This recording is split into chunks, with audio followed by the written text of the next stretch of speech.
Hey everyone. Um, I just wanted to make this video. It's been 3 years since I made my last one about child poverty in Milton Keynes, and I just wanted to make another one as the frustration is way too real.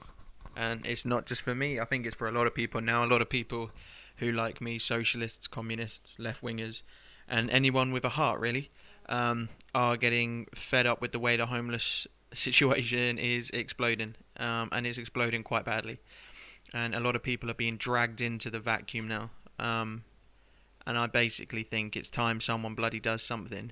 So in essence, this video is more for the council, more for the Labour administration, because we've got two Conservative MPs who are off doing their own thing. One of them's doing Cambridge to Oxford corridor. Fantastic, mate. Fantastic. Anyway, back to our reality.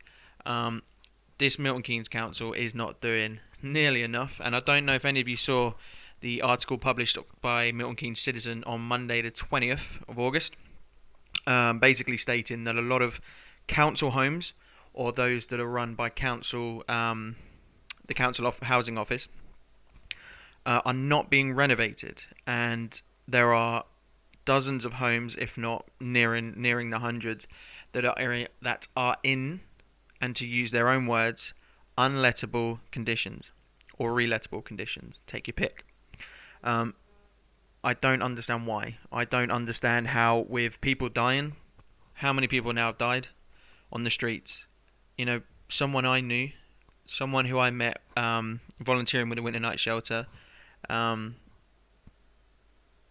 who, to be quite honest, was pretty damn amazing. But I'm not here to talk about that. I'm here to talk about the fact that people like him and people who really, really need their council to step up and help them are being let down again. Sainsbury's, we've all heard it, we all know it. The Sainsbury's up the city centre, just turn it into a hostel. Even if it's temporary, anything, just get it into a hostel. Get it into a condition where we can actually put people in there and say, you're safe now, you're warm. Why? Why are we...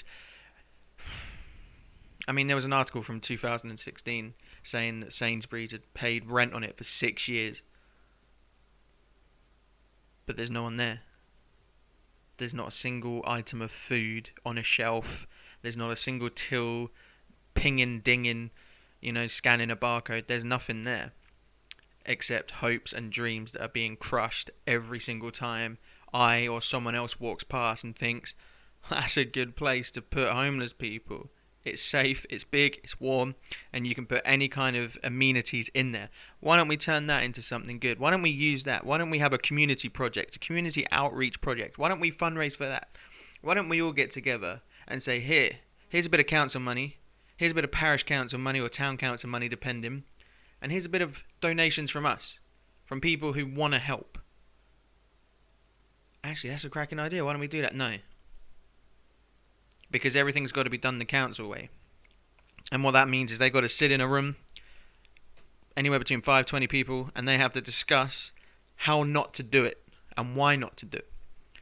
And instead, while things are getting worse, they're still stuck in that room talking about rubbish. And that's all of them. That's all the parties. We have three parties that are way too comfortable being where they are, just being, all of them are kingmakers for the other parties. All of them are just like passing, passing, passing. Here, you have a go. Now, no, no, no, no, you have a go. Here, take my seat. No, you take my seat. All of that. Why don't we have some action? Why don't we get some support for the MKYMCA? You know?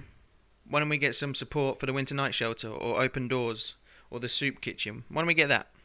Or MK homeless? Why don't we get something like that? Do you know what? I've never actually seen the council advertise or promote any of those charities. Having Pete Marlin turn up at the YMCA Sleepeasy was kind of funny. Are you sleeping out, Pete? Nah. Oh, okay, what are you doing here? Oh, just going to answer some questions. Will you answer my question? Nah. Oh, it's nice to meet you, Pete. Oh, yeah, you too, mate. Pete Marlin, everyone. I can't say what I think about him. Apparently, it's not allowed. Anyway, back on point. Homelessness is only going to get worse, and it's getting worse. We're not the only town, we're not the only city, but the thing is, though, is we have a lot of people who are willing to help. A lot of people who are helping. People like me who fundraise, people I could give you the whole list of everyone I know who does something. People who campaign, be it through unions, people who are activists, doing a lot of campaigns with other groups, political parties, the Green Party. Shout out to my boys in the Green Party and my girls. You know, all of those guys are all doing their bit, and then you've got just the average Joe, just a random man, a random woman, a random child, whatever, putting in their 1p, putting in their £1, putting in a £10 or whatever to fundraise to keep these charities going. And yet still we have nothing from the council. Still we have no liaison with Sainsbury's. Hang on, mate. If we give this charitable status, I'm pretty sure, don't quote me on this, pretty sure we wouldn't have to pay rent on this. Hang about. That's a good shout, lads. Why don't we do that? Why don't we put charity in there, I mean, all that rubbish with the bussy. I mean, how many years has it taken the winter night shelter to get anything from that actual substantial, rather than just having it for the winter? We need it all year. Basically, I want to know what's going on. You go to the council meetings, you talk to the councillors, you will never get the answer you're looking for, or have your question answered a way that you find is adequate, or at least pays you respect. So I'm hoping someone watches this and says, I'm going to donate. Do you know what? No, I'm going to campaign. No, I'm going to ask my councillor a question. Or I'm going to see what I can do to help that homeless person. Or if I see someone struggling, maybe I can do something to help. Maybe when someone asks you for change, you don't hold your wallet as if you're going to get mugged. Maybe just simple as changing your attitude or your perception. Sometimes the only thing we have is our compassion. We may not have any money or stuff to give, but we always have compassion. So thank you for watching. Thank you for listening. And I hope and I pray that we can make even the smallest change and have the biggest effect on someone. So thank you again.